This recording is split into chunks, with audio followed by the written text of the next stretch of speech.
Good morning, peoples. Saturday morning here in beautiful, sunny Thailand. I definitely get why it's the season, high season, October, November, December, January. The weather is gorgeous, gorgeous. Really, there's no rain. It was actually a little bit cold this morning. I mean, for Thailand, you know what I mean? I was very comfortable, but it won't be too long, a couple of weeks now, when my little 90-pound nothing is going to be like shivering. She was last January. I had to buy her a coat when I was still in the States and ship it to her, and that's a nightmare. There's a lot of positive things about Thailand. I really do love it here. I'm glad I moved, and yeah, I will stay here the rest of my life, I'm sure of that. But there's some annoying things too, and one of them is the postal service. What you have to understand is the police and the postal workers and, well, just most everybody here is poor. I mean, dirt poor, like really poor. That's why everything's so cheap. Labor's cheap. Everything, goes for a lot less than it does in the States. So when you've got a poor postal worker who makes, I don't know, maybe $10 a day, probably not even that, because the government's kind of stingy in paying its people. Police officers have to buy their own guns. I mean, it's different here. And what that leads to is the police will stop tourists on motorcycles because they know they don't have a license. And the guy who's renting you the motorcycle for 100 or 200 baht for a day, $3, $6 for a day, doesn't tell you, you need a helmet and you need a specific license to drive motorcycle. My girl, Thai national citizen, has both a driver's license for her car, like we do, and a motorcycle license. So Thais know that. Farang tourists don't. So they'll pull them over, ask for the license. They don't have it, they'll fine them. It's how they make money. It's part of their salary. They're dirt friggin' poor. And with the post office, they'll hold shit for ransom. I got some pickups. I'm modifying one of my guitars and upgrading the pickups. Pretty common thing to do on your guitar. And the pickups were like $50, $50, $60, something like that. Not a lot. And they charged me 300 baht, to get them out over there. Your duty, tax, whatever. It's bullshit. It's going in their pocket. But, $9. I mean, even though it's 1/5, it's a 20% tax of the value of the pickup, so it's bullshit. But, $9 is not going to kill me, and 300 baht, he can eat easily for a week on that, maybe more. I mean, there's a ton of places that you can get a meal for 30 baht here. So 300 baht is 10 meals. So the $9 doesn't kill me. It's annoying. It's silly. I'm just, at this point I've been in country 6 months. I just shake my head. I know it's coming. I don't even ask, if there's a tax or whatever. I just say how much, because I know it's coming because they're dirt frigging poor. So that would be a downside. If that kind of thing annoys you to the point where you don't want to live here, then, definitely don't move here. But the weather, at least in these coming months, is absolutely gorgeous. The scenery is gorgeous. The people who aren't shaking you down, the cops and the government workers are very friendly. Land of 1,000 smiles. They're friendly. They're great people. Genuinely nice people. The food is amazing, as always. And when you do get sick of the amazing food, like if you were to eat steak and lobster every single day, you'd get sick of steak and lobster. As crazy as that sounds, it's true. You don't want to have the same thing every day. So, after 4 months of eating curries, which are delicious, you get tired of curries and you want a break. So there is plenty of Western food too. Not as much as Europe and the States. You have a lot more selection in the States. But there is, especially in the big cities, plenty of choices for other types of food. So, enough of my rambling. Let's do this.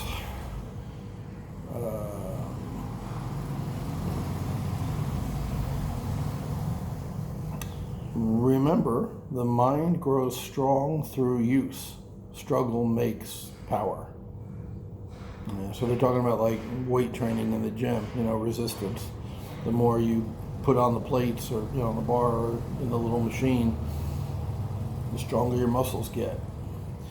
So Napoleon Hill liked to tell a story about his grandfather, a wagon builder in North Carolina. When the old man cleared the land for cultivation, he always left a few oak trees in the middle of the field at the mercy of the elements, unsheltered by other trees in the forest. It was from those trees that his grandfather made the wagon's wheels. Because they were forced to struggle against the fury of nature, they grew strong enough to bear the heaviest load. Smart guy. I like country smarts like that. Common sense. I think the world lacks a lot of that. I think we lost that through the last 4 or 5 generations. That was Napoleon Hill's grandfather, so you're talking the 1800s. That's smart. He might not have gone to university, because I don't think that many existed back then, especially a farmer in North Carolina. But see, he put that together. He had a lot of street sense, common sense. He made them bear the heaviest load. Welcome difficult challenges, for the greatest opportunities will come from challenges that force you to expand your mind as you search for creative solutions. During life's bleakest hours, take solace in the fact that you are strengthening yourself through struggle, so that in the future you will be prepared to take on even greater challenges. Like the old oak tree, you grow strong only when you are forced to struggle. So a lot of you are hearing that going, oh, I'm struggling. I get you. Early on in this series, I shared with you guys a little bit about my story from 2014, where I had been a successful entrepreneur and or business person. Prior to 2014, I was 51 years old and utterly failed in a business selling insurance to people. And that made me stronger. I am here in Thailand because of that utter and complete collapse and failure that I experienced in 2014. So, yeah, I get it. I agree with it. And even though you're not going to like it when you're going through it, it absolutely will make you stronger and lead to better days if you learn from it also. You gotta learn from it. But his whole point today is don't freak out, despair, give up when things get tough. Understand that you're being toughened up, to excel in the future. The way things are going in the States, you might need to be tough to survive. Just survive. You've always taken it for granted that you would have a civil, calm world to live in, and that hasn't been true for the last 3 or 4 months. COVID has just made everybody lose their damn minds, and people are behaving like animals and not people. So you can't count on the same world that we had in 2019. You just can't. Everybody's saying after the election it's going to calm down. How do you know that? You don't know that. You're hoping. I'm hoping, but we don't know that for a fact. So we'll see. The election's next month. It's October, November is the election. A lot of people are saying countries are going to open up after the election, this, that, the other thing. I don't know. Nobody knows, honestly. We're in uncharted territory, so we'll see. I hope it opens up. I hope things kind of get back to normal. And of course, the people who are rioting and looting and protesting don't want it to get back to normal. They didn't like the normal world. And if you clear away all the bullshit and the rhetoric and the politics, they didn't like the normal world because they weren't succeeding in it. And they weren't succeeding in it because they're not doing the stuff we've been talking about now for 4 months. It's work. It's work. Being an entrepreneur is work. It takes hustle. It takes grind. This generation doesn't want any part of that. They want free. They want stuff, but they don't want to work for it. That's a situation. So their answer is to riot and loot and, civil unrest and burn the thing to the ground is their mission statement, thinking in their heads, because their heads are like a baby. When a baby is born, its head is incredibly soft. Back before they really understood stuff, they used to go in with these tools like tongs, like you flip food with tongs. They'd go in with tongs to pull a baby out, and the baby's damn head was so soft they put dents in the friggin' baby's head and it would grow up retarded, right? Now they don't do that anymore because they figured out it's going to put a dent in the friggin' baby's head. Well, what the very passionate, fiery 20-year-olds don't understand is they've still got soft heads. They lack experience, and from experience comes knowledge. And so they're in their head, they're going to burn it all to the ground and build a better world. Well, you're not going to build shit. If you're honest with yourself, understand that you're not capable of building anything.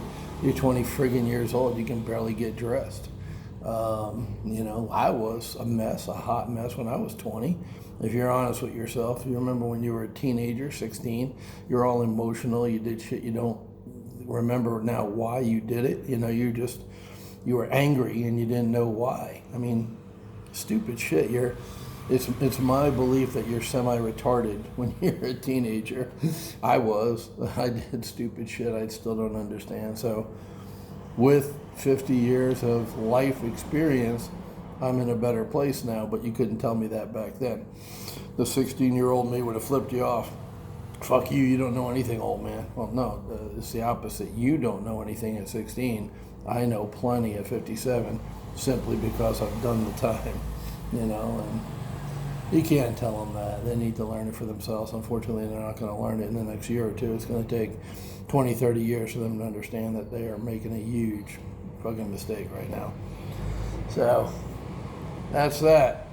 We got some positive action plan. We got some politics as the world turns. This soap opera that is certainly America right now. Well, actually, I saw a thing on Indonesia. Indonesia is in flames too. I think Soros and his goons have been busy. They're trying to literally burn the world to the ground. He's an evil fuck. He really needs to die. We'll see. We'll see how it all works out. I'm sitting here in Pai, Thailand, watching from the sidelines. Y'all be safe. Be good. Talk to you later.